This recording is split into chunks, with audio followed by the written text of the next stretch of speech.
Hey, welcome back, everybody. Once again, this is Mark Lawrence, and we're all set to go against the spread on this weekend's NFL and college football cards. And the football games are well underway. And suddenly, we've got a race going in college football and the NFL as well. With that, I want to welcome you to the show. And I want to remind all of our listeners out there to please do us a favor if you haven't done so yet and hit the subscribe button down below. Hit the like button while you're there, and why not ring the bell as well? We'll be really highly appreciative if you do just that for us. With that, I want to welcome our panel of experts to the show this week, as we do each and every week. First of all, the legend himself from Las Vegas, Jim Feist. Jim's got a little bit of a throat issue going on, a little bit of a rasp in his throat, but nonetheless, great to have you on board, Jim. Thank you. Thank you. I think it's called a frog. A frog, okay. That means bet on TCU this week, I'm guessing. Oh, there you go. Andy looking for every edge he can get. Don't make me laugh, please. Andy Iskoe from TheLogicalApproach.com in Las Vegas. Andy, I got to say this. I got your football newsletter this week, and I really thoroughly enjoyed what you wrote about these close football games and how if they hadn't, I believe it was field goals, if you take those field goals out, what the reversal of the scores would be last year in the National Football League as far as the playoff standings were concerned. That was it was basically. I looked at two things. I defined the close games as those decided by a field goal or less. Now, sometimes it could be a 10-point lead that cuts to a 3-point lead, but it's still a close game. Or a game that was decided by a touchdown in overtime, which is about as close a game as you can get because you needed the extra points. And we'll talk about one of the dramatic changes that would have occurred. I think it was the most dramatic one when we talk about one of the featured games on this week's schedule. Looking forward to that. Greg DePalma, our producer extraordinaire, joining us on the show as he does each and every week. Greg, how are you doing this football season? Doing okay, even though last week was my first rough week of the season. And I wanted to ask you guys about this, maybe as good as time as any. Do you have, with all your experience when you handicap games on a weekly basis in football, do you kind of know, based on that experience, when you get off to a slow start of the week, let's say you're having a good few weeks and then a week comes up and you lose your Thursday game and you lose your Friday game and you lose the Friday game in a pretty weak manner where you get backdoor covered, and all of a sudden, don't you usually have that, I don't know if this is going to be a good week for me? Does that happen to you? Because it happens to me, because I can kind of tell when I'm going to have a bad week. I'm going to have one of those weeks. And it happened to me just as I thought it would after I had a pretty suspect Thursday and Friday. I'll answer that question this way. Let's say you make 10 plays and you hope to go 6-4. You don't know which 6 are going to win. You don't know which 4 are going to lose. And you don't know what the sequence of wins and losses may be. Some week the losses may come early. Sometimes they may come late. Hopefully they never come at all, but it's just a matter of sequencing. And if I have a bad Thursday or Friday, whatever, I don't let it affect my weekend handicapping, because normally, in fact, I try as best I can to decide on all my plays for the weekend, Thursday through Monday, before the first games are played, so that I'm not influenced. Sure. The psychology of, oh my gosh, it's going to be one of those weeks. It's a difficult. It's easy to talk about. It's a lot harder to master. I've been doing this 6 decades. And I'll guarantee you I've had weeks where I go 1-9, 1-11, 2-11, 2-9, 2-8. You're going to have it because it's random. You can go. I mean, I had one stretch in college basketball. I was 28-3. I mean, it doesn't make sense. You're not going to be consistent. Yeah. I hit 60%. Well, that doesn't mean you're going to hit 6 out of every 10. That means out of your long stretch, you're going to hit 6 out of 10. So you've never been in a position to know. And the reason why I'm saying this is just because that, like, if you do, then it's usually good, because then you can say to yourself, well, things aren't starting out for me really well this weekend. Maybe I should just lay back with my wagers the rest of the way. No. The problem is you're looking at this incorrectly from the beginning. You should not bet any more than you can afford to lose. Number one. Sure. Number two, if you have clients that are following you, you need to not only limit your exposure, you have to limit their exposure. So if you're afraid to going 0-7, don't give out 7 plays. Give out 5, give out 4, give out 3. In other words, stay in the game. When you build up, you start the season off, you're giving out 3 games a week. If you have a good run in September and you're up good, maybe you can go to 4 games. Maybe then you have a good run in October, you can go to 5 games. What if you've already given out the picks and then your week starts off really slow and you go? You start out defensively in the beginning. That means the first week of the football season, you're defensive. You're not going out there with 15, 20 plays. Everything in the beginning of the season is speculation anyway. So what I'm saying is limit your exposure from day one. And then only after you build up your bankroll can you increase your exposure. And keep in mind, another thing to keep in mind is we all handicap with different styles, different factors. And some weeks the schedule does not present opportunities that we feel comfortable with. So you don't feel comfortable giving out more than a number. Other weeks, and it's like playing these the Circa Million or the Westgate Super Contest. You got to give 5 picks. Some weeks you'll have 8 games and you got to find 3 to eliminate. Yeah. Other weeks you like 3 games and you got to find 2 to add to it because the schedule is not always attractive. So you have to be so much flexibility. You guys don't feel it like when you're hot in a positive way and when you're cold in a negative way. You don't have that feeling during the week that doesn't come up. Well, let me tell you this, Greg. Last week, I'm going to give you an example. I really, really like the card. And so on our service, we used 4 selections in college football and 4 in the NFL. The college football plays went 0-4. Down in the dumps as much as you could possibly be. But Sunday morning when I woke up, I was as positive as I could possibly be. Why? Because I liked that card on Sunday, just like I liked it when I released it on Friday. The card didn't change. No. The players didn't change. For all intents and purposes, most of the lines didn't change. So it's another day, another way. And that's what it was in the NFL. And for what it's worth, we went 4-0 in the NFL. So you bounce back and you feel, you got to remember, like what we said before in the past, you don't win every war every week. You just win the battles. And also the other thing is when you make a play, whatever side it is, you always should consider why it might be the wrong side. And it's not. In other words, and I've used this example many times. If you're looking at a game, take a sheet of paper, team A, team B. Write down all the reasons that you could play team A on the left side, all the reasons you could play team B on the right side. When you're done with that, if you take a look and you've got 10 reasons to play team A and 2 reasons to play team B, pass the game because there are generally almost an equal number of reasons why each team has a chance. It's just a question of which reasons you feel more comfortable in, which ones you think are more valid. Because these, especially in the colleges where the games are being played by 18 to 20-year-olds, but it happens in the pros too. Because, you've got the youth working against you in the colleges. You got family life working against you in the pros. These things that are extraneous to football all come into play. We never know, for the most part, when they're going to come up.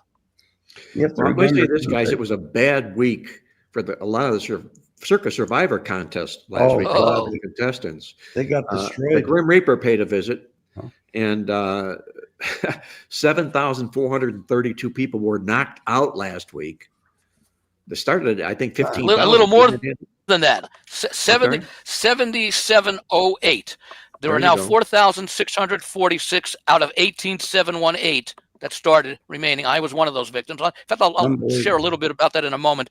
The imputed value, if everyone were to go the rest of the way, what's the value of an entry right now? $4,029 for the $1,000 investment. But I'll give you a little insight into how I looked at last week's schedule. I was looking at 3 teams to consider playing in Survivor. 2 of them won. The one I was on lost. Do I regret the play? No, I regret that it lost, but I don't regret making the play. Here are the 3 games. I was considering Cleveland and Minnesota. I was considering Minnesota. Good spot for them. They had been in London for Europe for the week because they played the game the week before. They had a rookie quarterback making his first start in Dylan Gabriel, and you had Brian Flores, the defensive coordinator, who also as head coach had great success against rookie quarterbacks in that situation. So a lot of things. The problem I had with that one was that Minnesota going up against a Cleveland defense might not be able to outscore them. It's a good spot for, if you've got a great defense like Cleveland does, you're almost in every game unless And the you're only going up time you against felt an good offense about that game, Andy, was in the at final the very 30 end. seconds when Minnesota Exactly. Yeah. come So, back but and won at the finish exactly. line. So I can understand. Okay. And I said, I'm glad I didn't play Minnesota because it wasn't as comfortable a win as a survivor pick should be. Obviously, you take a 1-point win, but you like to get a game where you think you're very comfortable. Second game I considered was the Colts hosting the Raiders. And the Colts were like 6.5 point favorites in that range. And I took a look at it because I like to look at the quarterback play involved. And I said, okay, I've got two quarterbacks in Daniel Jones and Geno Smith. They're both experienced. Jones is having a very good year. Geno Smith is having a horrible year. The Colts are the better team. They are playing at home, but I didn't think I had enough of an advantage to feel comfortable going with Daniel Jones, especially since the Raiders were in almost like a must-win type situation. And who did you go down with, Andy? That's the key. Well, the game that, let's see, I was with 3,151 others who are on the Arizona Cardinals. Oh, boy. And that was a game that had, you had, I call him Abracadabra, drop the ball before he just crossed the goal line, which was shocking to the extent that we had, who was it, the kid on Indianapolis who did the same thing a week before, made all the highlight films, should have been a point of emphasis for every coach during the week leading up to the game. That happened. And then you had that weird play where the Titans threw the ball. It was intercepted. The interception was fumbled, and it moved back towards the goal line. And the Tennessee Titan, the team that originally threw the interception, ended up recovering in the end zone because that dropped ball by the goal line would have made the score, I think, 28-6 at that point. So it was an unfortunate loss, but I don't regret the play because I also said Tennessee was the worst team in football heading into that game. Their margin of defeat had grown each week from 1-2, 2-3, 3-4. They had shown very little life in some of those games. Even the week before against Houston, it was a 6-0 game going into the fourth quarter, and Houston scored 20 points to win 26-0. So even there, we could see it. Now, I did do one thing that turned out to be lucky smart. I did make a money line play, which I rarely do in the Survivor, but the Cardinals' history this season of not being able to keep leads in the fourth quarter. I think the only comeback they made was when they were down 20-6 to Seattle at home the previous week, and they ended up making it 20-20 before losing in overtime. I did make a money line play on the Titans just as a sense of, Arizona's the better team, but they're not really a very good team. But I think, Mark, as you've pointed out and others, Arizona's history recently has been they beat the teams they should beat, they lose the teams that they shouldn't beat. So that's sort of that's how it happened. I don't regret the decision. I just had an unfortunate result. That's what bad teams do, Andy. And Arizona, that number I gave you, 7,432, those trio came from only three teams. Arizona, Buffalo, and the Rams. That's how many people they disposed of. And basically, the Rams were very close, 3,524. That was the number. Buffalo was 756, which is still a large number. But when you have over 3,000 people being eliminated on two games, that's more than 50% of the field. That was really, really difficult. Yeah. Before we get into our NFL football card this weekend, guys, and really a lot to talk about in the NFL this week, I want to do a little bit of just saying with you again, and I'm just putting together our midweek alert statistical newsletter, and the reason I'm hitting on that is because it's fresh in my mind. And I hit on this a little bit last week.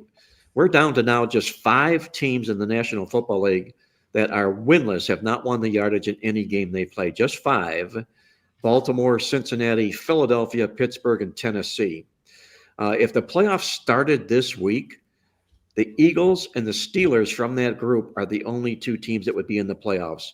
Despite the fact that they haven't out-yarded anybody, Pittsburgh and Philadelphia would be in the playoffs this weekend, despite their poor play on the field. On the flip side, there are 4 teams that have been perfect in the stats, have won the yards in every game they've played so far this football season, and that being Atlanta, Buffalo, Green Bay, and the Rams.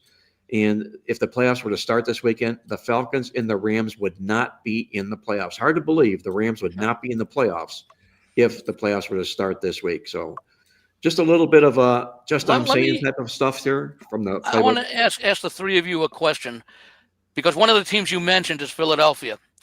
And I'm just wondering, given that their great offensive quarter from last year, Kellen Moore is now starting to have a little bit of improvement there with the Saints. Is it possible, especially with all the things we've heard with A.J. Brown and Barkley slow start, did the Eagles perhaps make a mistake in the offensive coordinator hire? Well, there's an argument to be made there. I mean, for the way they've started so far, I don't know if you dump it all on him per se. But the fact of the matter is, he's the one calling the plays, he's the one designing the plays, and he's the one who's working them through in practice. And in other words, you should have gone after a clone of Kellen Moore, because apparently what Kellen Moore's done the last few years has worked beautifully. it's worked real well. Well, we're going to hit on our top 3 games in the NFL this week, guys, and let's get the ball rolling that way if we can. I was going to ask Greg, what were you going to say about that? I had spoken to Anthony Miller, who is the Eagles contact here. I interviewed him on Monday, actually, to find out about this. And he actually pinned it on the head coach. Really? Yeah. And I was a little bit surprised. He said that, he says, you can't pin it all on the OC.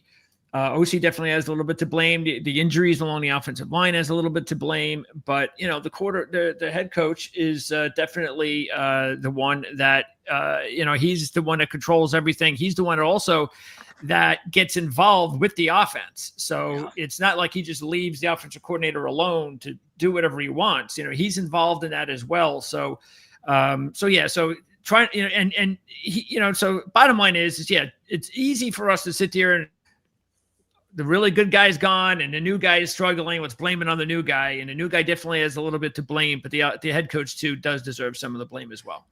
Good answer. Okay, guys, let's tear these 3 games apart. We've got 2 games, and we're going to hit our featured game, a big game on tap this week as well. First game, San Francisco 49ers traveling cross-country to take on the Tampa Bay Bucks. 2 football programs that I think have really a little bit overachieved this year, but good for them, especially Kyle Shanahan. With the team that he's had to play with, the cards he's been dealt, the injuries he's had to get through, and nonetheless, look at him, perfect in the stats this year. Jim Feist, San Francisco at Tampa Bay. Which way are you going here? I'm going to play the over. There we go. I don't think I'll lay the 3 points in the game. I don't know if my voice sounds like a frog or what, but I'm going to play the over in the game. I think you're going to see some points. I think Mac Jones is playing well. Baker Mayfield's playing out of his mind. And this has been my prediction early in the summer, and Greg knows this well. I predicted Tampa Bay go to the NFC Championship and Baker winning MVP. And so far, it's looking okay. It's looking better than okay so far. Yeah. Believe it or not, Tampa Bay is still 22-1 to win the Super Bowl. Still a lot of great non-believers. That's out great there. odds, yeah. Yes. Yeah. Even though Baker's MVP odds have come way down, that's why it makes no sense. If Baker's going to end up being the MVP, doesn't that mean Tampa Bay is going to be in great chance to win the Super Bowl? So why wouldn't the Super Bowl odds come down too?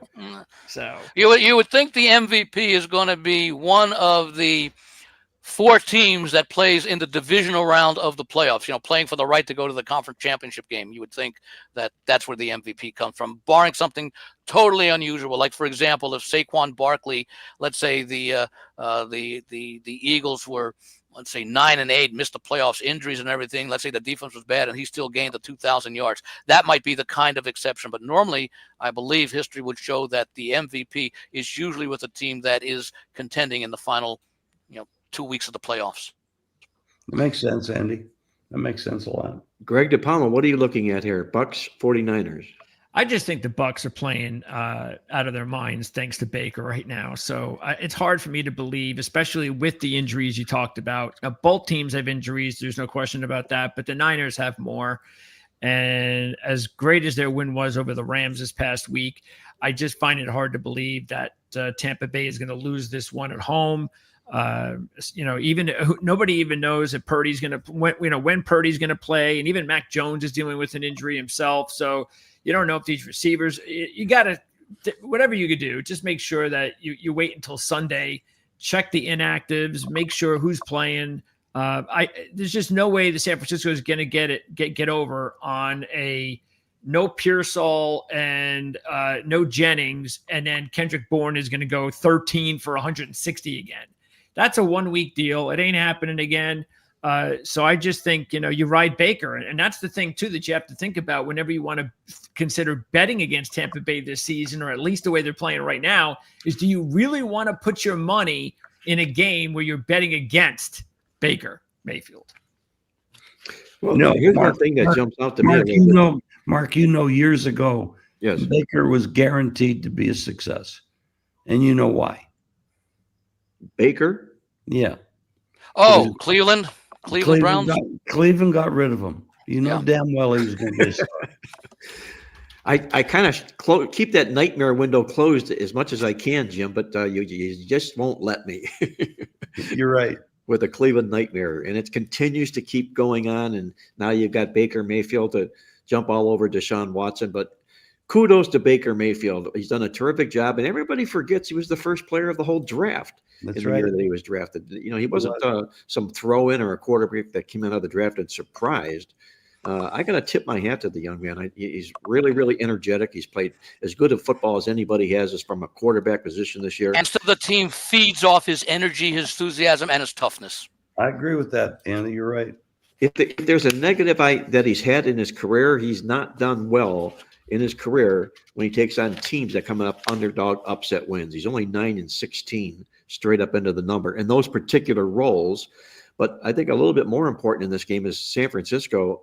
Kyle Shanahan has been outstanding in his career on the road against 750 or fewer opponents. He's been in that role 6 times in his career. He's won 5 of them straight up, covered the spread all 6 times. I cannot dismiss San Francisco in the underdog role, and the other knock I have against the Bucs this particular Did week. you say 750 or lower? 750 or lower, yes. Because aren't they at 800 right now, 4-1? Yeah, I think so. Tampa Bay facing 750 or fewer opponents. And Tampa would not qualify. Right. Eat my words, okay? But remember, No, I just want to make sure that I didn't have something wrong with my you got logs that here. right, Andy. Yeah. The other thing that I want to throw out there is you've got Tampa Bay comes in off that win last week, that, huge surprising win again, as they always seem to do, in which they were out-yarded. But more importantly, they allowed in that game Seattle 463 yards. That's their season high for the Seattle Seahawks here. Now they're changing roles, going from a straight-up dog winner with a poor defensive performance, now laying points to a football team that's got a pretty hot hand at the craps table right now. So I'm going to take the points with the in this particular football game with the 49ers. And Andy, who are you going to look at in this game? I like this Tampa Bay team a lot, and I'd like to be able to play them. But, this is a team right now, 5 straight games. I believe they're all 1-score games. They had, and San Francisco, you could say, is the toughest team they've played other than Philadelphia. They had that 3-point win at Atlanta to open the season.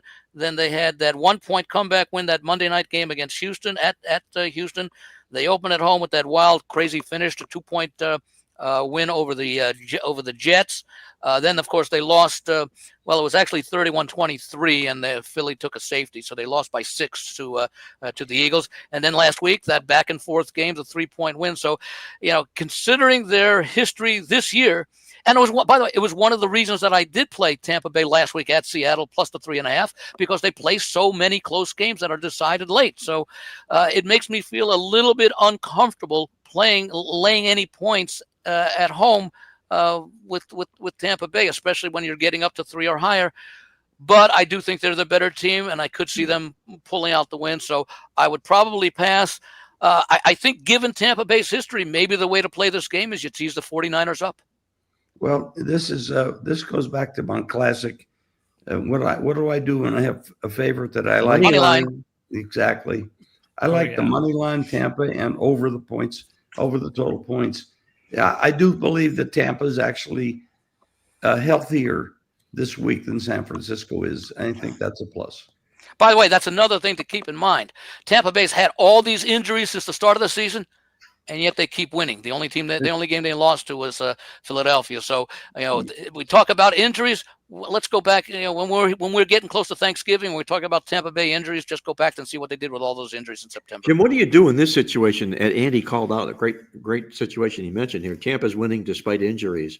And let's go down the road a month from now or 6 weeks, and all of a sudden Tampa's healthier than they've been all season long. They're winning continually, but the number on their game is being priced accordingly. Are you going to continue to ride the Tampa Bay freight train at that point, or back down a little bit because the odds maker is asking you to pay a little higher tariff backing that team? I find Mark, what I do is I try to find other ways to play the game because I don't like laying big points. And I know you don't either. No. So if this game was like 4.5, it would be too high for a money line play, and I certainly wouldn't play it. But I would maybe look at some props. I may look at some wide receiver props, running back props, maybe quarterback props. Team total. And also the total. I play a lot of totals anyway. So, I mean, I have the basic total, which is over the 47, and I go from there and I look for props to make up the difference. But I won't chase a number. I don't like playing big favorites. There's too much. I don't know if it's called parity or just sloppiness or inefficiency in the NFL this year, but there's so many games that come down to the end, and we see it every week with these crazy endings. Tampa Bay is the chaser to come back and do what Baker does every week. But to be a big favorite, I probably couldn't do that. So By you the way, guys, you haven't see. I stopped doing this a couple of years ago, and I was just taking a look at it right now while you guys were talking about it. And that is that I learned a few years ago that I never worried about a line unless it was 10, 12, double digits, because statistically speaking, the team that won the football game covered the game. About 83 to 85% of the time, There whether you it be go. the favorite winning and covering or the Or the underdog dog. pulling the upset. Yeah. And I was just looking at it just while you guys were saying this. All 14 teams that won last week covered. Yeah. So so that's why why is that why don't you feel that way, Jim or Mark? I mean, why has that been an issue as far as being afraid to give points at 7 or 6 when that's the case, statistically speaking? Well, I don't think it is the case for every point spread. I think if you look at a 1, a 2, a 3, a 4, and you look at the statistics of what that team does. Yeah, as opposed to an 8, 9, or a 10. Right? Yeah, sure. Exactly. Are you talking about betting a money line? No, just winning straight up and Just winning the covering. game. If I Okay. were laying the points, I'm not going to cover and win if I'm laying 7, 8, 9, 10 as much as I do if I play Exactly. 1, 2, or 3. And we've been seeing the last couple of years, point spreads have been coming down. We don't see nearly as many favorites of more than 7 points. I don't know what the number is this year, but it's not very much. And by the way, one thing that you mentioned, Mark, when we talk about going forward and you're paying a tax to back Tampa Bay, say in November, because they keep winning, that would have to assume that Tampa Bay is able to win some games by margins. In other words, have a 10, 12, 14-point win a couple of times in there that justifies the line being raised. Because what will happen is, let's say they keep winning close games, and all of a sudden, you're laying 6 points with Tampa Bay, and they've only won, say, 2 of 9 wins by more than 6. You're going to see a lot of people instinctively taking a look because of the closeness. You'll see people you'll see the sharps jumping on Tampa Bay, given their propensity through that point of the season of not winning games by margins. One last closing thought, Greg, on your question is to that answer. You have to remember that every dog that won the game obviously covered the spread. So I think the more relevant question is how do favorites that win games do against the spread? That number won't be anywhere near 83 to 85%. Okay. No, I think it's about 47 to 48%. Yeah, the dog is where all the Favorites win and cover. Yeah. Yes, exactly. So that's the question you have to ask yourself. So you're saying that that number is like that but you're saying as long as they still win, not if they get upset. You're saying if they win, it's less than 50% that they're covering the spread while they're winning. Believe so. Yeah. In other words, let's break down the 83% that the points don't matter, because the other 17% is when the dog covers but loses the game. So let's say of the 83%, let's say it's 50-50. Okay, so that means about 41% of the time the favorite wins and covers, and 40% of the time, which may be a little bit high, the underdog wins outright. But let's say it's 40% for argument's sakes. That means that favorites would cover roughly about 56, 57% of the time, which is a bit too high. But it does. But remember, all that time when the line does not come, when the line does come into play, it's because the favorite wins, but the underdog covers or the game pushes. One other quick note in passing, guys, before I go on to our next game here, and I mention this because there's a couple of games that do knock on this door. Favorites of 7.5, that number exactly. And the reason I'm mentioning is I'm in a lot of other contests outside of Las Vegas where you got to pick every game in every contest, and there's a lot of surprisingly 2 or 3 games that are the favorite is minus 7.5, and they happen to be on the road.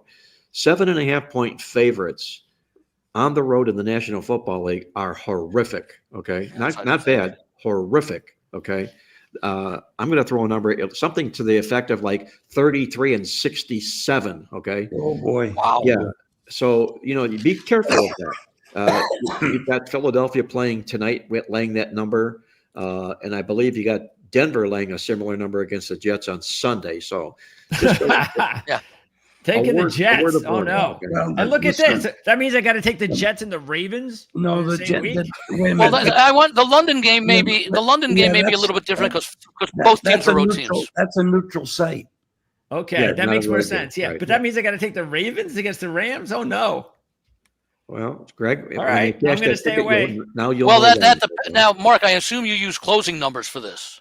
Yeah, so I use they're almost all exclusively closing numbers, right? Not Yeah, a number that and opened their- the Rams, those 7.5, the Rams could go up to 8. They could go down They to 7. could, right? But so that is why Okay. on Thursday's game tonight at 7.5.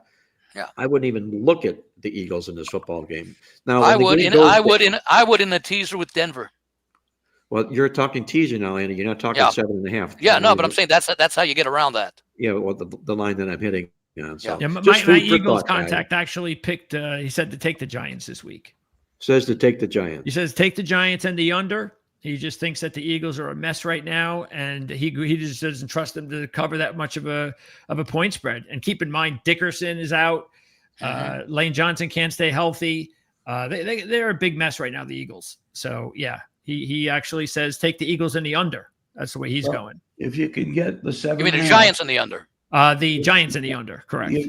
There are 7.5s out there, and there's one place right now that has 41, and that's a live number for the total.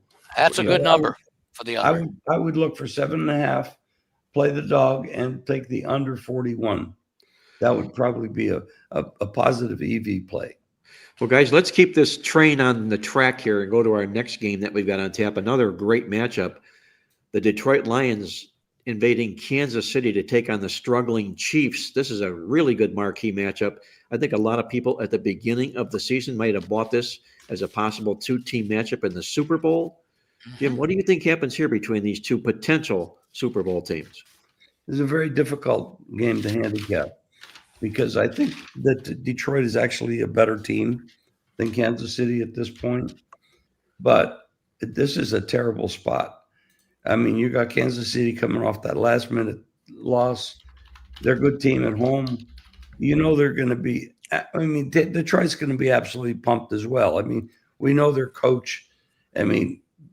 Across the board, this game has gone up in the total from 48.5 to 53. That's a 5-point move in a total. I mean, that's huge. And yet the point spread one or up to 2.5 on Kansas City. When you have a total that big, I think you can just excuse the point spread and say it doesn't matter. It's just too many points involved in the game. If they're right about 53 points being scored, boy, I don't know. I'm really at a loss with this game. Jim makes it a tough call. I don't want to go over 53. I like the game over, but not 53. And I don't want to bet Kansas City coming off a loss in this situation, even though I think Detroit might be a better team. Well, Andy, what do you think here? Good matchup, potential Super Bowl matchup. I'm going to read but maybe at the end. I'm going to read a little bit of what I wrote this week because it's one of my writings. It says, It can certainly be argued that Detroit is the quote-unquote current best team in the NFL through 5 weeks following their opening loss at division rival Green Bay. Lions have gone 4-0 both straight up and against the spread. Their margins were 31 and 24 point wins at home, 8 and 13 on the road. But the thing that really says that Detroit is almost like the new Kansas City, but on steroids. Look at Dan Campbell's record. He took over in 2021. The team, his overall record straight up is 45-31-1. That includes his first year when he was 3-13-1. I think they started 0-10 that year. That means 2022 through now, his teams are 42-18, 42-18 again, straight up. That's remarkable in the NFL. His point spread record is even better because he had a very good point spread record in his first season. Including this year, 53-22-2 against the spread. Wow. In 3.5 seasons, basically. It's almost you can always take into account injury things. Detroit's almost an automatic underplay, especially on the road and especially as an underdog. I think right now. Now, I did mention at the start I had something to say about those close games. Kansas City Chiefs were 15-2 last year. Now, remember, my definition of close game is based on final score, not necessarily how it got there, but final score.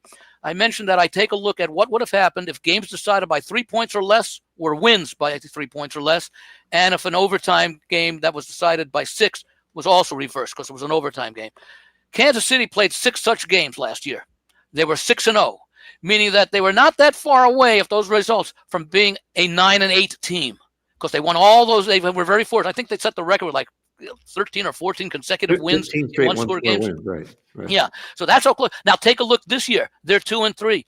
The first game was the Charger game where they lost by 6. Their other 2 losses, exactly 3 points. Their 2 wins have been by more. So we're starting to see, and maybe it's just a coincidence because it's a small sample size, but the games they won by close margins last year, they've lost those close games this year through 5 weeks.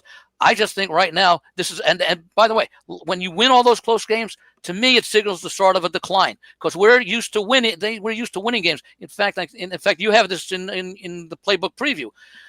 In 2021, the Chiefs averaged 30 points per game. In 2022, they averaged 29 points per game. The last 2 years, it dropped all the way down to 22 and 23 points per game. That's a huge drop-off. That's like a 25% drop-off from the 2021 and 2022 seasons.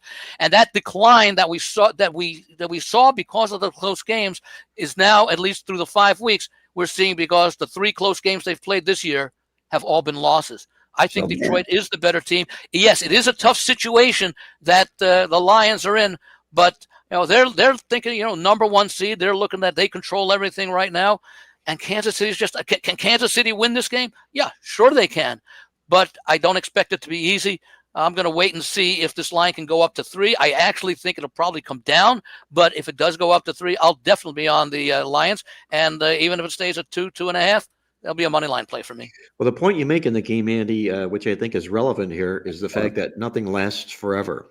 Yeah. The Chiefs on that 15-game win streak and one-score games, they're 0-3 this year in their 3 one-score games. Wow. So they're beginning to come back or level back. You're both basically saying that Kansas City's living on their reputation. Yes, they are. Okay. And what's ironic is the Kansas City Chiefs football teams of Andy Reid in the past that did so well and made the playoffs in the Super Bowl, they did so with spotty statistical records. They were getting outstatted more often than they weren't. This year, Kansas City's playing terrifically in the stats. They've won the stats their last 4 football games in a row. The thing that jumps out to me that I've got a problem back in Kansas City in this game are 2 things. Number 1, in Detroit, you do have the underdog that has the better offense and the better defense, which concerns me. And number 2, it goes back to the point of Dan Campbell, which Andy alluded to.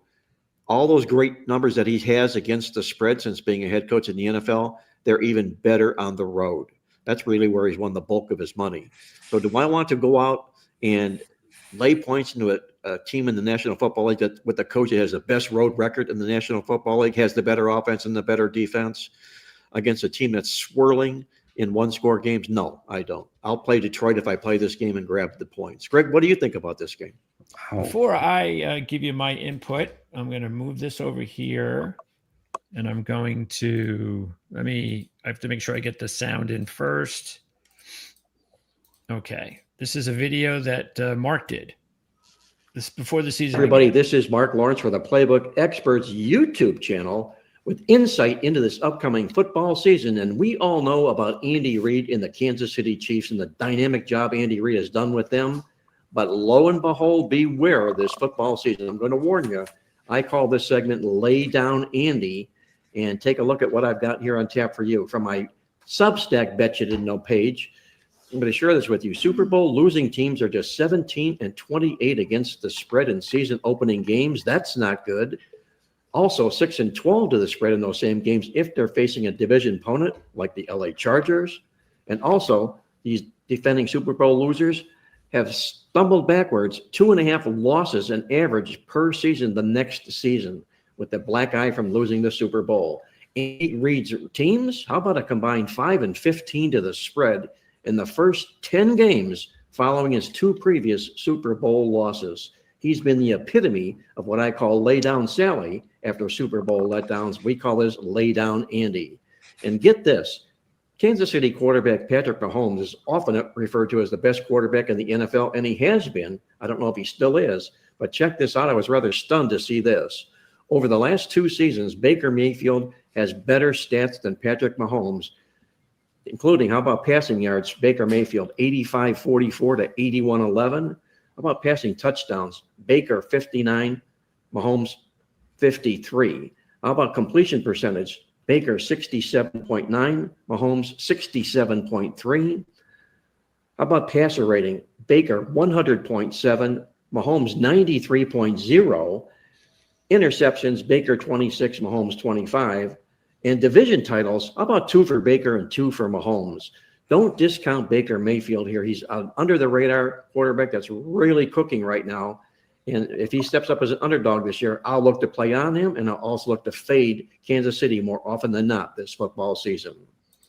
Well, that was a great segue, Greg. Yes. I got to tell you, that was perfect timing to insert about our conversation between these 2 teams, Kansas City and Tampa Bay, that we talked about. And it goes to what Jim Feist said. At the beginning of the season, he wouldn't be surprised if Tampa Bay doesn't win the Super Bowl, get there and win the Super Bowl, because Baker Mayfield just did not get the credit he deserved. He's starting to get it this year, but to show you how good he is, he's outshined Patrick Mahomes here. Oh, trust me, the clip of Jim making his selection on Baker Mayfield and the Bucs, that will be coming at some point. I'll have that ready for everybody. Cool. Don't want to get rid of it too early in the season, though. So, because we're going to milk this Baker Mayfield thing all season, because this is going to be all season. And so by the way, the gun on that one. You made a comment before about their 22-1 to win the Super Bowl. How about those odds are probably about half of that to win the NFC? You know, Tampa Bay is in position to get the number 1 seed in the NFC. Why? Because in the NFC East, you've got Philadelphia and Washington. In the NFC North, you've got Green Bay, Minnesota, Detroit. In the NFC West, you have the Rams, you have the 49ers, and let's throw Seattle in there as well. In the NFC South, you've got Tampa Bay, and then how much of a drop-off is there to Atlanta, and then further beyond that to the Panthers and the Saints? So basically, Tampa Bay is playing in a division where they could, I'll say, let's say 5-1, maybe even 6-0 in the division, and that could be the difference between a number 1 seed and perhaps a 2, 3, or 4. Speaking about the Bucs, they are going to be at this opponent, the Detroit Lions, on Monday Night Football next week. Oh boy. So that'll be a huge contest. The thing I am worried about in this By the way, could that be a look ahead this week against the 49ers, especially coming off their recent success? Not with their opponents. These are 2 really good opponents. I don't think it's a look ahead for either team. They're going to look at No. So especially it's a Sunday night game for the Detroit Lions point of view, national TV. The thing I'm worried about with Detroit, even though I'm still going to take Detroit because, as Andy said, of Tampa Bay. Well, I was talking about Detroit, Kansas City.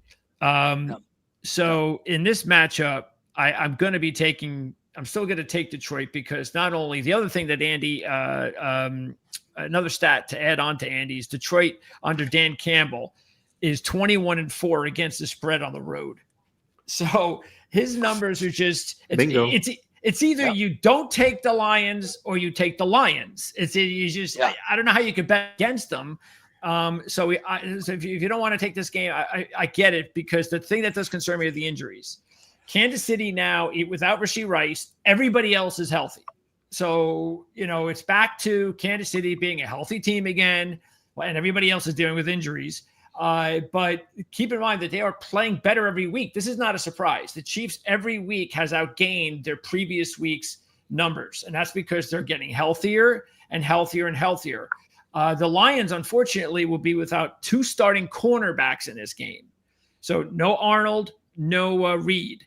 Brown's dealing with an injury. Not sure if he's going to play, but he did not practice on Wednesday. Kirby Joseph, their star safety, did not practice on Wednesday. So there's a lot. They may get Aleem McNeil back, and that would be huge for them. But it's going to take him a while to get back to his, all-pro status. But the bottom line is that that's the thing that I'm just the only thing that I am most concerned with taking Detroit are the injuries, because they have a lot of them. What about the dual running back tandem of Montgomery and Gibbs? They're how healthy. much of an advantage, and how much of an advantage that is, because basically, especially as the season wears on, when you've got a team like with the Barkley and you've got one featured back, that takes a toll. If you've got 2 backs who are somewhat, not to say clones of each other, but they both can shoulder similar loads, that bodes well for a team like Detroit down the stretch. Again, injuries notwithstanding. Okay, guys, let's wrap this whole segment up here. I know Jim's got to be on the run, but we want to get his opinion on what we call our featured NFL game this particular week.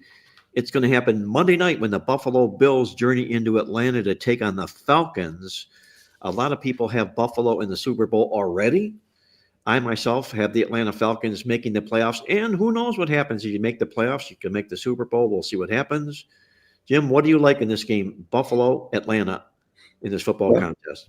I think Buffalo has some holes on defense, and I think it's going to show up eventually, and maybe it has already started. Atlanta's a young team, young quarterback. I think Atlanta is a really good spot here as a home dog. And a lot of people I talk to love the over in this game as well. It's a big number.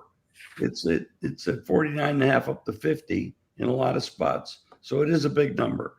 But I definitely like the Falcons. I agree with you on that as well. Greg DePalma, who are you looking at in this particular Monday Night Football matchup? Well, remember last week, there was a lot of talk about Oliver and Milano returning, and that was going to be a big deal for the Bills on defense. Well, Milano returned. Unfortunately, he re-aggravated his injury. So now he's week to week. Oliver did not return. And I thought, and I don't know what you guys think about the loss to the Patriots. And the reason why I wasn't really overly surprised is that we see this a lot in college, where you get these teams like I know there's some teams this week that are playing Nebraska. They're playing their first true road game of the season. And there's a lot of teams that get all those home games, and that when you get to that third in a row, that fourth in a row, where Buffalo, remember, they hadn't left the state until this week. So I think once you, correct me if I'm wrong, but when you get to that fourth and fifth, it's almost, you get a little complacent because there's no adversity. There's no road here, travel there. And I think that might have caught up to Buffalo last week against the Patriots, including some of those injuries. But now they're on the road. Now they faced a little adversity. I'm still a little bit concerned. No Oliver, no Milano. I think that definitely hurts their defense against Atlanta. They've got a good running back, maybe one of the best in the league. But I'm going to stick with Buffalo just because Atlanta is just one of these teams you just can't take. I mean, I either stay away from Falcon games or I take the opposition because they're just not a good spread team. They're 4-9 against the spread as a home dog, 0-1 on that spot this year. And I just think the Bills coming off a loss are probably the better play. It's very rare to see a team like the Bills lose 2 straight. Andy, what do you feel this Monday Night Football matchup? 2 potential playoff teams for sure? Losing 2 straight. Interestingly enough, that was one of the things I want to take a look at. The Bills, at about the same time last year, did lose back-to-back games. They were both on the road, and actually even the year before, they lost back-to-back games. I think later in the season, one at home and one on the road. I want to say Cincinnati and Denver may have been involved in 2023. But I do agree with Greg on Buffalo here. It's a little bit of a test to see how they respond after really facing their first adversity of the season, falling out of the ranks of the unbeaten and losing to a division rival, which certainly can't help. So they really can't afford to take things easy against an Atlanta team that is still, Atlanta has been, normally, and we've talked about it before, how often we are a week early in backing a team about to go on a run, or a season early before backing a team that'll become a playoff team after years of a drought. Atlanta's been that team in the NFL for the last 3 or 4 years. Every year they've been expected to show great improvement and make the playoffs, and they have yet to prove it, so they still have to prove it to me. And I think based on the effort last week, I still need to see Atlanta prove it to me. Don't know if it'll be a play. It'll probably be a very light play, but I'll be going with Buffalo Monday night. I'm going to be with the Atlanta Falcons in this game, guys, not just because I'm insistent that Atlanta's going to be a good team and a surprise team in the NFL. They're proving it.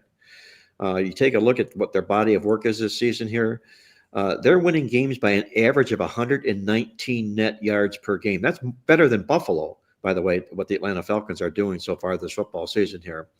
And I'm with Jim. I'm concerned about this Buffalo defense here. It's you cannot continue to outscore opponents and keep winning football games, especially covering football games in that same aspect. But what's really neat in the game here, it's from our Playbook Football newsletter this week, and I'm going to share it with our listeners out there. It's our awesome angle of the week, in fact. And this works against the Buffalo Bills this week, and I call it "Darlin' Be Home Soon." And I'm a big fan of music, as you guys well know. So what we're looking to do here against Buffalo is they've been camped at home 3 games in a row, as Greg alluded to. This is their first game outside the state because they're coming off of 3 home games in a row, and the only other game was in New York against the Jets. But the role that Buffalo finds themselves this week is NFL non-division road favorites of 3 or more points coming off 3 consecutive home games in a row. If those teams were popular teams last year and won 11 or more games, they are 4-20 against the spread. Wow. That's the role for the Buffalo Bills this particular week. Darlin' be home soon. I think they better get their rear end at home. I think they'll feel that way after they play Atlanta on Monday night. I think the Falcons pull the rug out on the Bills again. All right. Well, that's okay, our guys. So NFL. that's going to do our NFL segment here. I want to thank Jim Feist for so bravely stepping up to the mic and filling in here. His insight is always terrific, and we really, really appreciate hearing what Jim has to say on the card each and every week. Jim, get that throat fixed up here. I know I don't know what medicines you can take to get that, but I know you didn't sound like Jim Feist of all, but the words you had to say were Jim Feist words, and I really appreciate you being on the show. Thank you very much. I appreciate it. Thank you. Okay, Feel guys, better, that was Jim. Jim Feel Feist better. joining us for our NFL segment portion of the show this week. Let's turn things around to the opposite side of the football field and head over to the college football scene. And we're going to take a look at what we see on the college football card this week. Before we do that, Andy, anything that in college football you've seen this season, maybe any team in particular or any thought in mind that we should keep an eye on moving forward here? Because we're getting some controversial games. Some teams are stepping up and some are going backwards. What's your thought on what we've seen so far in college football? Well, I think we just saw the where did that come from game of the year last week with UCLA's wire-to-wire win over Penn State, which I won't say all but eliminated Penn State from talk of being in the college football playoff, but that would probably mean that Penn State would have to at least reach, if not win, the Big Ten championship. And of course, right now you've got unbeaten Oregon, unbeaten Indiana, unbeaten Ohio State ahead of them. So that could make things very difficult for the Nittany Lions to make a return to the college football playoffs. Alabama, They'd have to run the table, which again, Well, the way they're playing is not likely. But yeah, if they run the table, even if they didn't get to the Big Ten championship game, they'd be in the playoffs. It would depend what happens with the again, it depends what happens with the top 3 teams. You know, they could all be in there, and then it's a question of, does the Big Ten get 4 teams in, or does the SEC get 4 teams in? And that might be it. But Because they're going to play Ohio State and Indiana. That's why I said that, because if they're going to beat Indiana and Ohio State, then they're in. If they don't fall elsewhere. Yeah, Yeah. absolutely. But the question is are they good enough to do that? That's the question. Yeah, that's Big James is now being known as Little James because he can lose big games and little games when he shouldn't. I mean, 24.5-point favorite, even on the road. There's no excuse for losing that game and losing the way they did, trailing wire to wire. So that's one of the things. I'm curious about Alabama, who now is, they face a tough test this week at Missouri. They're back now in the talk for the championship following their. First of all, they got that nice revenge against Vanderbilt last week. Thank you for that late touchdown to cover the spread. And then, of course, the week before winning that game against Georgia. So they've put themselves very much in the national championship situation, despite their opening week loss to Florida State. So I think Alabama's a team to keep an eye on, though. I don't know how good they are compared to last year's, but certainly Caleb DeBoer did pass a big test last week with that game against Vanderbilt, which was the team that I think gave him his first loss at Bama last year, that coming after that the Georgia win. So I think Alabama's a team to keep an eye on. Two teams as far as the group of five go, okay? AAC is looking very good, with teams like Tulane, Memphis, and North Texas, who right now is one of the remaining unbeaten teams. I think they're 5-0. Memphis, I think, is the best team in that conference. North Texas plays, I think it's tomorrow night, Friday night, I believe. They play the real best team in the AAC. Yes, South Florida. Yeah, if indeed they are, which you can make a case, because I do have that. They do have that win over Florida, and of course we saw. I had Florida last week against Texas, both money line and plus the points. That bye week did a lot, and we know the talent on that team. But another team to keep an eye on is our home team here in Vegas, UNLV, 5-0. Boys, they do play Boise later, in a few weeks. That'll be a key game. Yeah, and Boise already has the two losses. They have that loss to South Florida, which, by the way, is a reason why South Florida is a contender, because even with that loss to Miami, they have that win over Florida and Boise State to open the season when Boise was ranked. And then, of course, you've got, as I say, UNLV has a favorable schedule.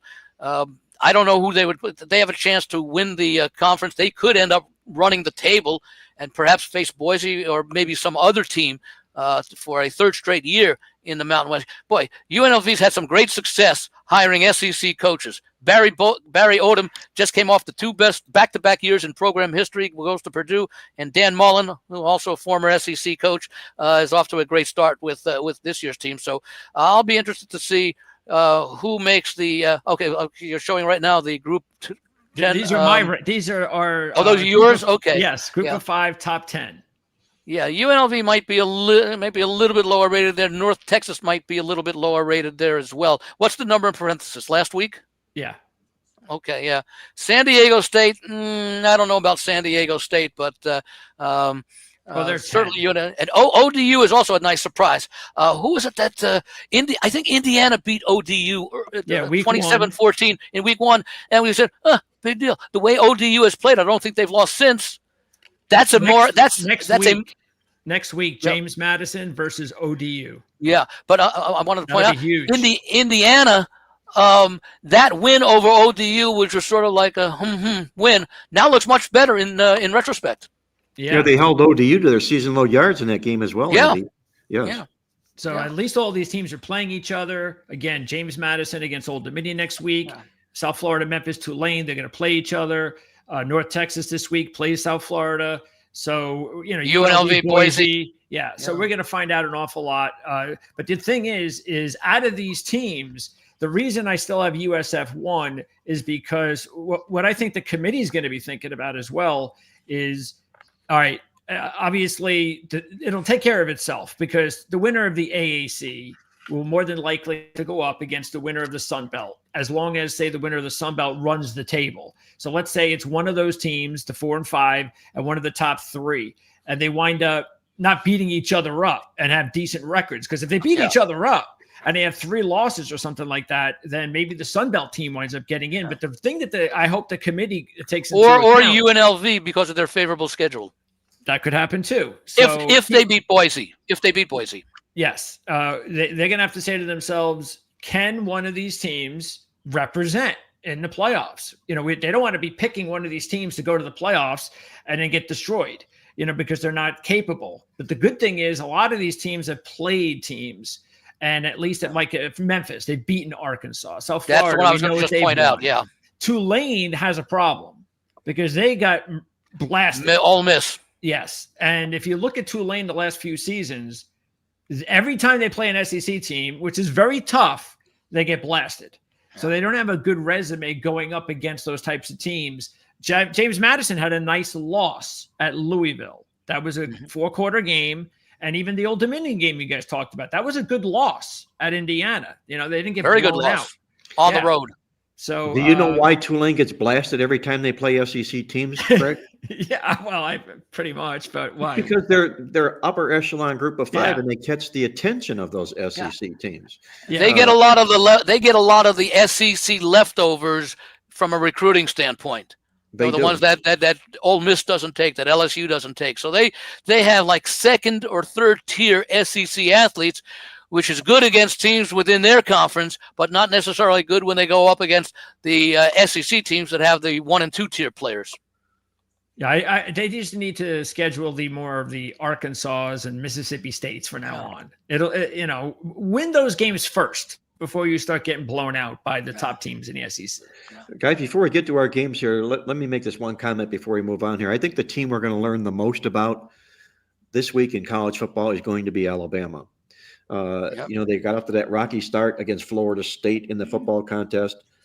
They have held 4 opponents to season-low yards defensively. They're playing like the Nick Saban defensive football teams of old, which is really good for Alabama. The problem I have here, though, is they're coming off of a big, huge revenge win over Vanderbilt in a game that they laid a Penn State egg. We can call it that now, a Penn State leg against Vanderbilt the previous year. And they've got another big revenge game on deck next week against Tennessee. And what do they happen to be doing this week? They're going to travel to Missouri, who's just been camped at home all season long. This is their 6th straight home game in a row for Missouri. And they're chomping at the bit, I'm sure, to get a taste of Alabama. So we're going to find out about Alabama this week. If they get in and out of Columbia alive and with the money, I'll be very impressed. If they don't, to me, it'll be just another forewarned sign for Alabama. By the way, Mark, looking ahead, assume you're correct and Missouri beats Alabama. Does that mean next week when they're at Auburn, Missouri will Auburn be a 3, 4, or 5-star pick in the newsletter? Going against Missouri off the Alabama win and playing their first road game more than halfway into the season. And the fact that Auburn will have revenge in the game, too. Those are all a lot of nice ingredients. That makes for a nice salad. You know what I mean? It'll probably be a very competitively priced game, too. Yes. Keep in mind, Missouri has never beaten Alabama at home. And if Alabama beats Missouri, it'll be the 2nd straight week that they'll beat a 5-0 dog, which is kind of hard to do. Yes, as you know, Mark, 5-0 dogs are awfully nice. Yes, they sure are. For Bama to beat back-to-back 5-0 dogs, even though their cover last week, as we know, was pretty lame. Okay, that was a lame cover, but it's a cover nonetheless, and the statistics will show that. So we'll see if they can do it a 2nd week in a row. Well, let's take a look at this week's card, guys. We've got 2 featured games, and then we're going to do our marquee game. And I think we've got a really nice looking college football card on tap this week. First game we're going to look at on the college football card this week. Let's take a look. Let me see if I've got right here in front of me. Greg, do you have it? Oh, there we go. Michigan at Southern Cal. A Big Ten matchup, normally a Rose Bowl contest, Pac-12 Big Ten matchup, but it's not that anymore any longer. I got to ask you, Andy, is this Southern Cal team for real this year? Or has Michigan come alive this year? Not what a lot was expected from the Wolves, but they seem to be overplaying themselves a little bit this year. What do you think happens here between the Wolverines and the Trojans? Well, Lincoln Riley has not, I think, lived up to the hype that accompanied him to Southern California when he bolted Oklahoma a few years ago. He's had a very good record. I think now he's like 30-15 straight up, so it's not as though he's failed. He's won 2 out of every 3, but I think they expected more like 3 out of every 4 from him. I do like this team. They got off to some nice, easy wins. Then they had, of course, that game. Now, they ended up losing very late at Illinois. I remember I had Illinois in that game, both straight up and plus the points. But Illinois was in control of that game, and SC came back to ultimately take a late lead before losing 34-32 on a field goal. So it's a loss, but it's a loss that did show some resiliency the way SC came back on the road.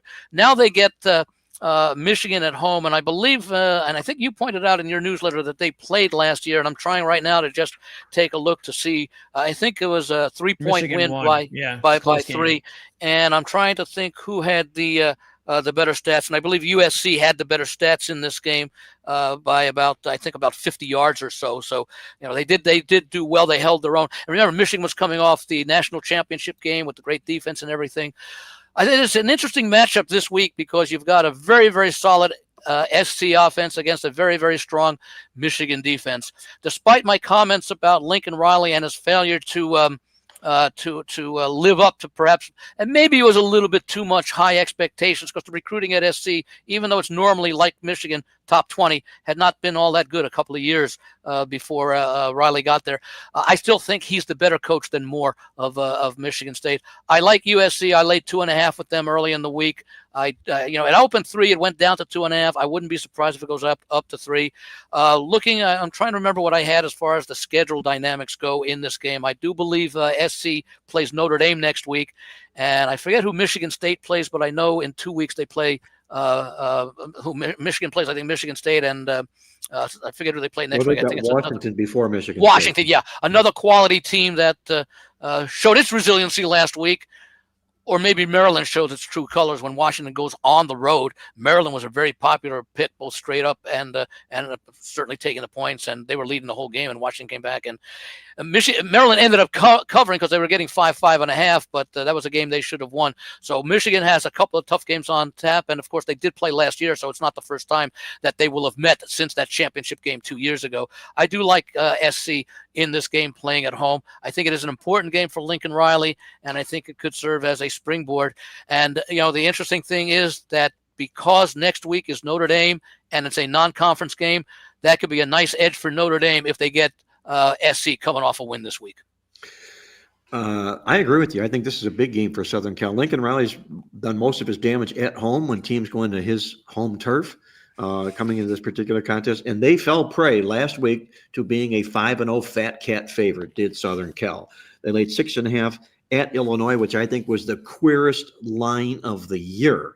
Not that the game was over and it played out and so forth or whatnot, but I think the zigzag line on Illinois was probably the worst lines made this college football season when you're looking at two quality football teams. By the way, just along that line, Mark, I know about the 5-0 Fat Cats. What is a 6-0, whatever they call it? What is their record if they pass that 5-0 test? And again, I'm talking straight up now in this situation. All I can tell you, this is Andy. Every college football underdog who is 6-0 or better is a strong positive point spread play. It's the revenge chip on their shoulder attitude that they take into the football games, and they're even better when they hook up against other undefeated teams. But let me get back to this the worst lines that we've seen in college football this year. I'm going to go back to the Illinois football game against Indiana when Illinois was a 7-point dog at Indiana, and they get clobbered. And what do? They come home the next week and dress up as a 6.5-point dog to Southern Cal. Andy, what am I missing here? What was wrong with that line? How'd they go from a 7 dog at Indiana to a 6.5? When was the Iowa game? Did Indiana play Iowa between SC and Indiana? No, between SC and it was just Iowa. Illinois at Indiana as a 7 dog, and then next week Illinois at home against Southern Cal as a 6.5 dog. Oh, okay, we're talking Illinois. I was thinking Indiana there. Again, reputation I think had a lot to do with it. Well, I think getting blown out had a lot to do with it. Yeah, Illinois getting blown out. It was the week before I think when Illinois got blown out by Indiana. Which was really strange. And again, we talked about it. It says, college kids, they get blown out. They don't care. It's the next week. It's on the next game. It's not like we all knew Illinois was a solid team. We knew it all year. Yeah. And even this week, they're 5-1. They're 4-1, I think, against the spread. And they're getting almost 16 against Ohio State. So I'm still wondering why they're being kind of, and I get it. It's Ohio State. I do. But I just don't think they're getting any respect, Illinois. I don't know why.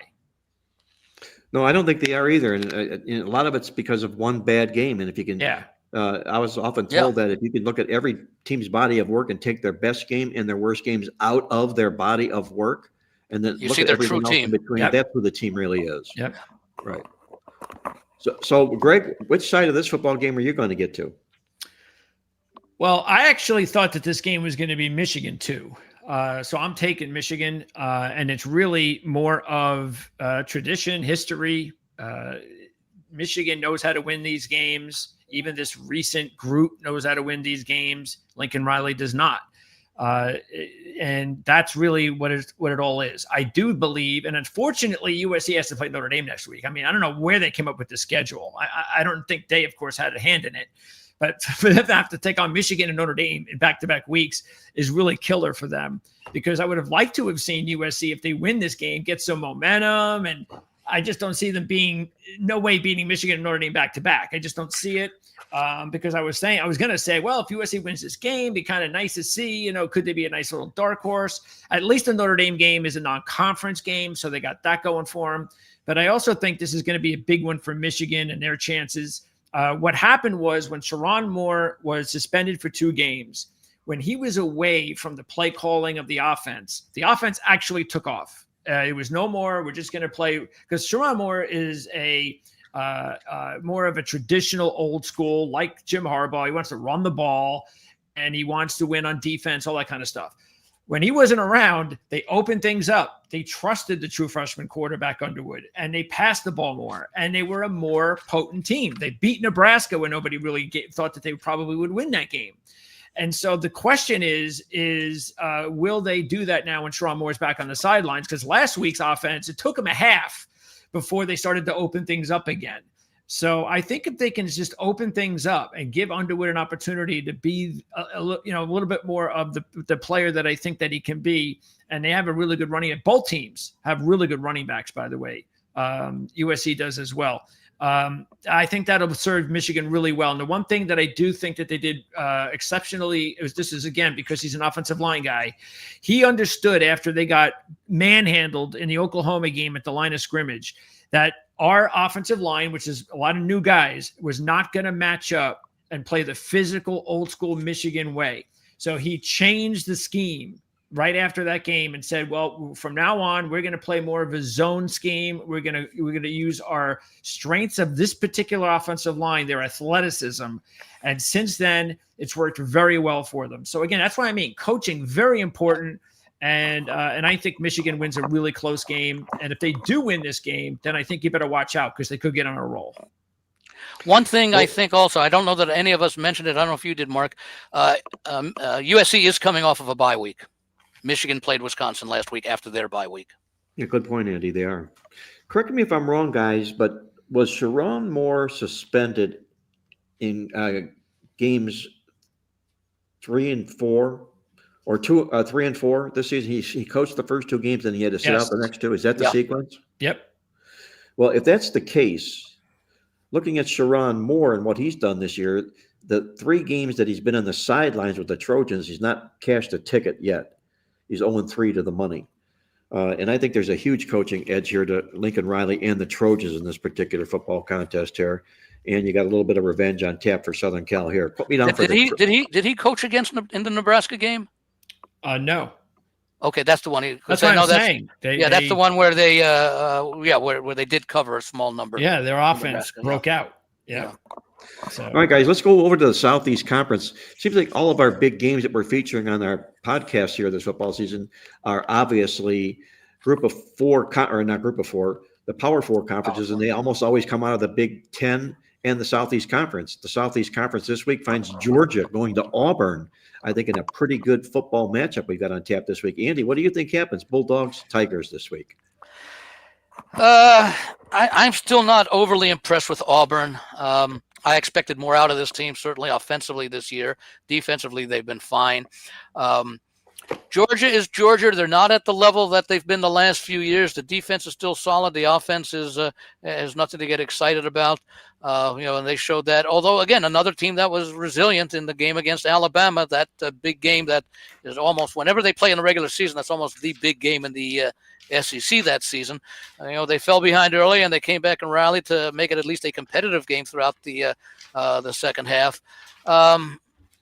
There aren't many teams that I feel comfortable laying numbers, but if they're reasonable enough and in certain situations like under a touchdown, I'm probably going against the grain. Not sure that I'm going to play the game, although I am considering it, depending upon if we do see some late money come in on Auburn to make the number a little bit cheaper than where it is now.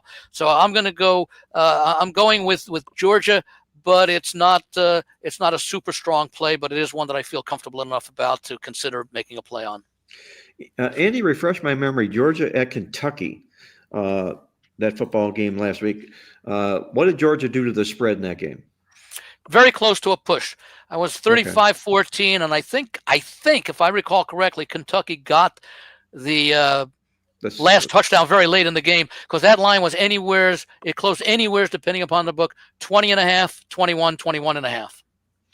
Which means that we can make an argument and say that Georgia has not cashed a ticket against an FBS football team this year, in that being the case. Of that that's possibly, even if you can conclude it as a push. And actually, I think I even saw maybe briefly before, within the hour before, I think I maybe even seen a 22 up there.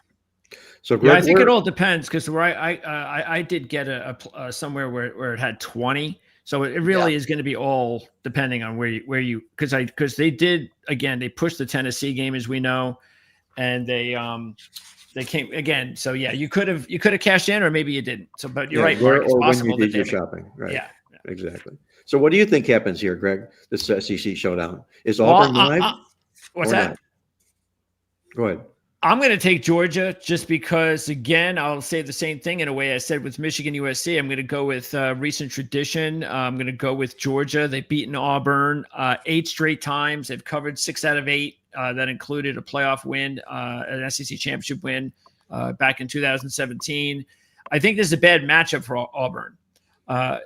In order to take advantage of Georgia's shoddy defense this year, you have to have a passing offense. Georgia's been okay against the run. And Auburn only runs the ball. They can't throw the ball. We saw that in the game against Texas A&M. Arnold had that receiver, Coleman, who is a really good receiver, by the way. He'll be good at the next level. He just isn't going to be good in college because he's had terrible quarterbacks to throw the ball to him. He could have had 2 touchdowns against Texas A&M. Arnold couldn't get him the ball. So I think he can't take advantage of that. That's a problem for Auburn, obviously. It's a very small spread.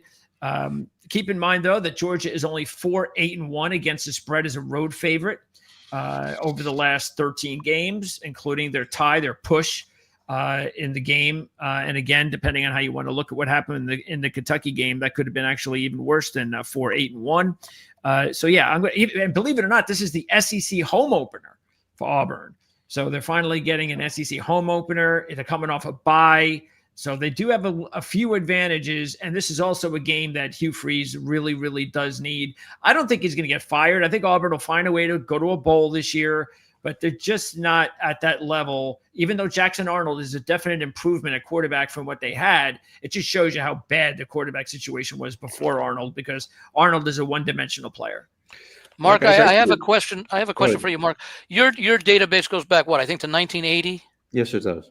What do you have a single source that you normally use for closing lines, or is it a composite of major books? Or well, we had used Don Best for the longest time. We may be switching over to Odds Logic here shortly. Well, Don Best, but I mean they have lines for many different books. Or is there any specific books that you have used over the years?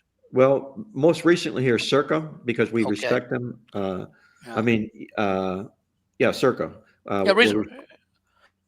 The reason I mentioned that because my database goes back to 1988, and when I started keeping the detailed numbers that I do now, and I have ever since, I used the Stardust, because that was like we didn't have offshore wagering at that point. We didn't have internet at that time, and they were the widely respected king of the sports books in Vegas.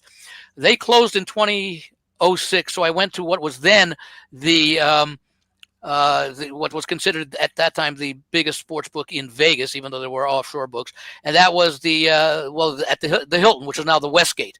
And I've been using that for now ever since then. And I just wanted to remark that I did have that marked down last week at the Westgate's closing number. Georgia did close a 20-point favorite, so my database does actually have them having that first cover. But if you want to take a look at the composite numbers across, if you use composite lines for that game last week, you probably should mark it a push.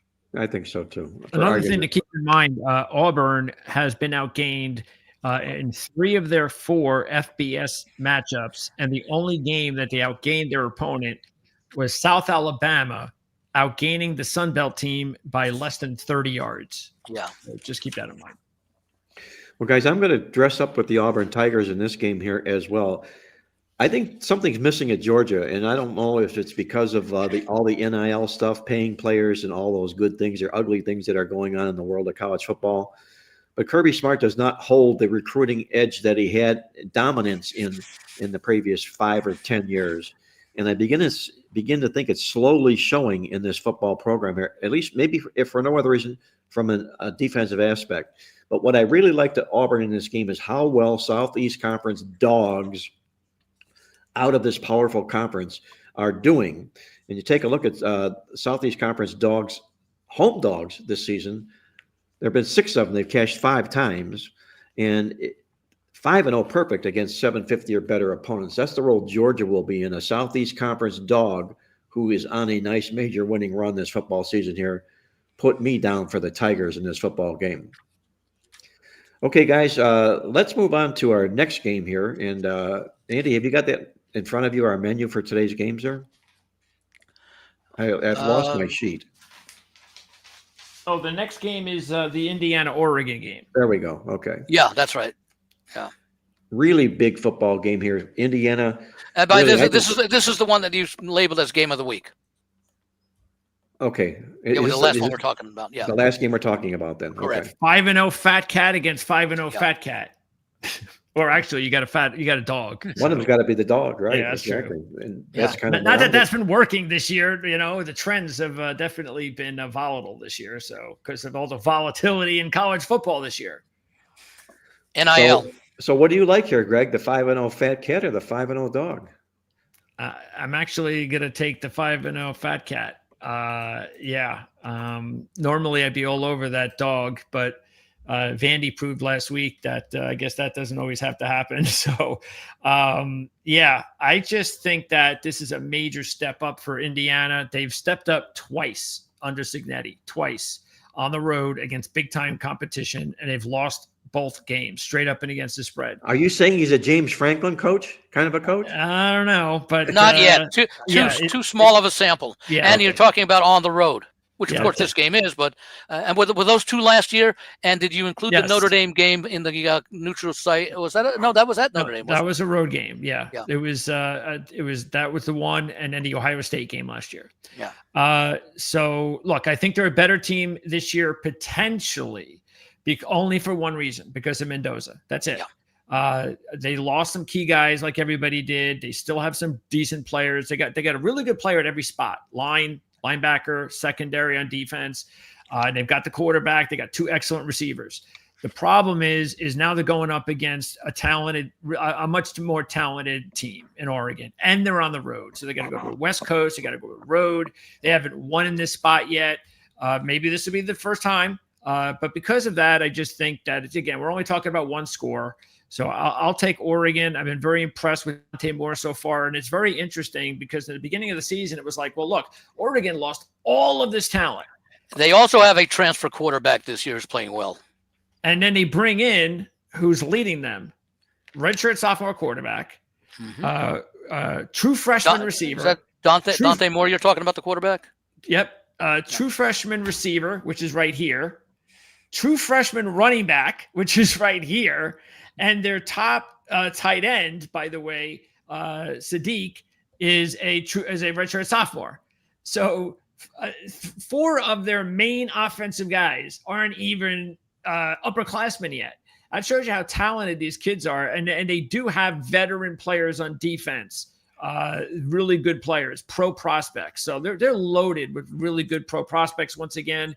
And I just think they're a little bit more I just think they're a little bit more talented than Indiana. So I'll Greg, go ahead all and take the those Ducks. freshmen you mentioned here, they're part of the reason that Oregon spends more money on their roster than any FBS program this year. That's the More reason. than Ohio State. Yes, this year. Hey, well, it worked for Ohio State last year. They Well- spent the most last year. Well, if you can. So if Oregon wins this year, what a precedent that's gonna say, huh? Spend the It'll- most and we'll win championships. Yep, come on, boosters. Where's your money? Pony up, guys. It's time. Andy, what do you think happens here? This is, I think, a marquee football game, and I think it's huge for both teams, obviously, both 5-0, as we mentioned. Well, I mentioned in the NFL that the line comes into play about 15 to 17% of the time. It's a little bit higher in college football because obviously there are many more games with high point spreads where favorites are laying 45 and they win by 42 or something like that. It's about 25% where the dog covers in the game they lose. And I can see that being the situation here. Oregon has played some close games at home in recent years against quality teams. Last year was Boise State, where they survived early in the year. I think it was 34-32, something like that. I took a look at the record of Oregon and how they've been. I said Oregon's been virtually unbeatable at home, going 51-3 straight up since 2017, including 3-0 this season. But their ATS mark in this span is just 28-25 over that same span, although 3-0 this season. So it's hard to predict an outright upset in this game. I think what Cignetti has done, and he followed up what he did last year coming over from James Madison and the players he brought with him, and now they've got the transfer quarterback Mendoza from, I believe it was Cal, leading the way. That he's certainly changed the culture there. He's certainly improved the recruiting from where it had been down for so many years. So I can't pick the outright upset, but I can pick a competitive game, and that's one I wrote up, so I do have a score here. I'm going to say Oregon to edge by Indiana 30-27. Oregon in a short win by 3 points. Yeah, Indiana plus the points. Yeah, Indiana would probably likely cash that ticket.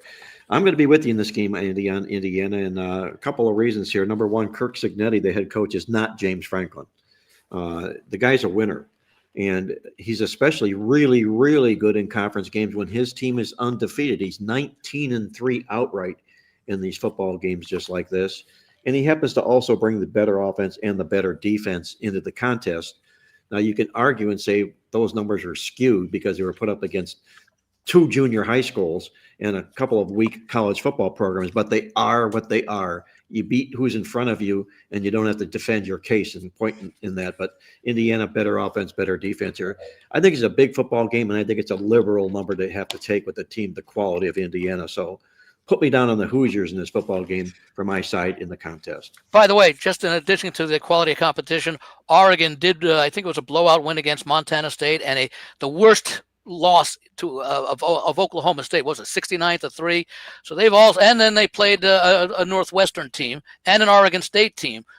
So maybe now they did have that win at Penn State against the first quality team that they faced, but and then they do come off a bye week, so that is an advantage for Oregon. But it's hard to go against Indiana until they and Greg pointed out correctly that they first of all, the 2 of those losses last year were in his first season, so he was still learning the league.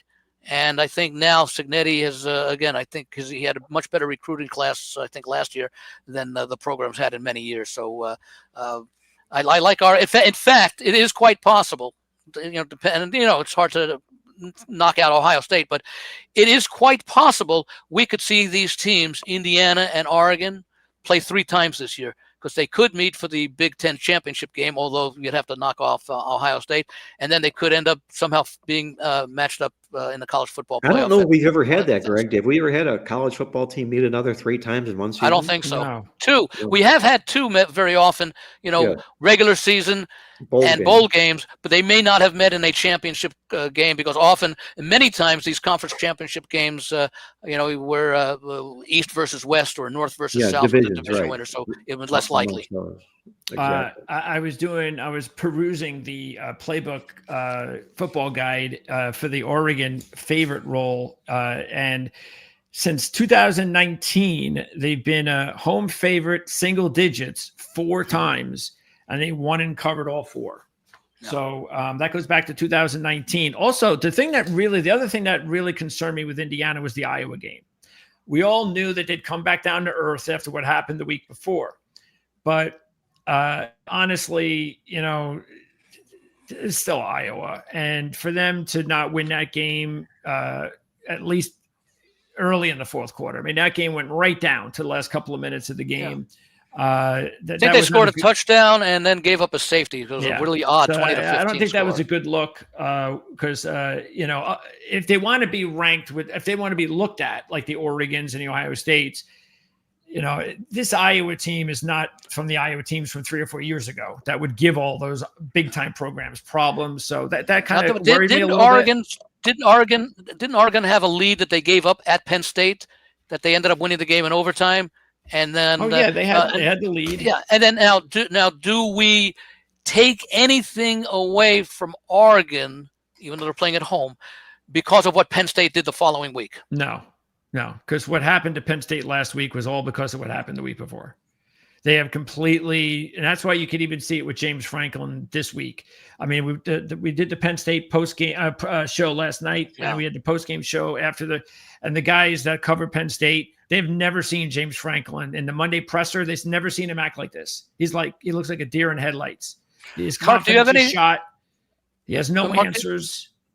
So they might actually be in trouble this week. They really might. I think they'll either blow out at Northwestern or they could lose to Northwestern. That's how fragile they are right now. I was going to ask Mark, do you have any data, and maybe you don't have it coded to be able to do this, how Penn State under Franklin has done following one of those big game James losses? Obviously, it'd have to be regular season. Yeah, the only reason it's not coded because I don't code who's ranked.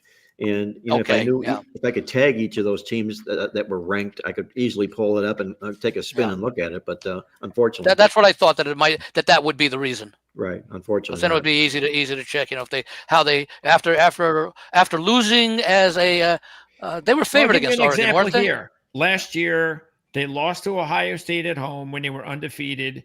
And then their next game against Washington at home, they won by 29 as a 13-point favorite. Mm-hmm. Let's see. The year before, they lost Ohio State the first game at Ohio State. They came back the next game, and they only beat Indiana by 9 at home as a 31-point favorite.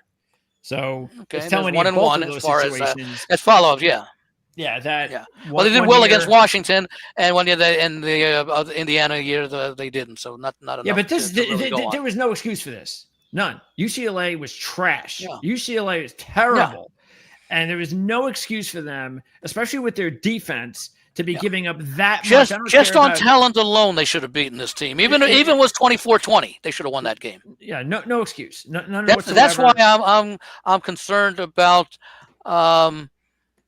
What kind of team did Oregon really beat? No. Again, it's fragile because of what they did in the Oregon game, because it was everybody at Penn State had enough. Right. If you think we're laughing about James Franklin, just imagine what the fans do. The fans aren't backing James Franklin all these years. No. They feel like we do. They're sick and tired of James Franklin losing these big games. And when they lost to Oregon again, they had after a nice comeback that they made, by the way. Yeah, they just had it. Yeah. And then so and again, nobody expected it, but after it happened, it was like predictable. Of course, they gave up. And just watch the game, watch the players, watch the top players, how they played. They did not play enthusiastically. No, and in fact, the Baltimore Ravens must have been watching that same game because that's the way they played against Houston last Sunday. They quit early. It happens. Yeah. Well, guys, I got to get out of here. We had another great show, a lot of great content and information here. I know one thing. I look at this stuff, Andy, like this. If I weren't involved in the show, or any of us individually weren't involved in the show, and we happened to stumble across the show and we heard it, we'd be back for more. And that's what our whole purpose. The thing that really makes it work is that we're not all yes sir, I agree. There are agreements and disagreements, and that's, I think, what makes for a healthy, entertaining, and informative presentation. Exactly. Yeah, we're not all coming out of that same. And we're not trying to disagree just to disagree. We're disagreeing because we disagree. Exactly. Well, guys, I'm going to let you go. We'll look forward to doing it again next week. Hopefully, Jim will be in better voice. We hope so. And Going to wish you guys nothing but the best of luck this weekend. A big college football card and NFL on tap this week. Until then, for our listening audience out there, once again, this is Mark Lawrence reminding you to always to remember to bet with your head, not over it, and good luck as always.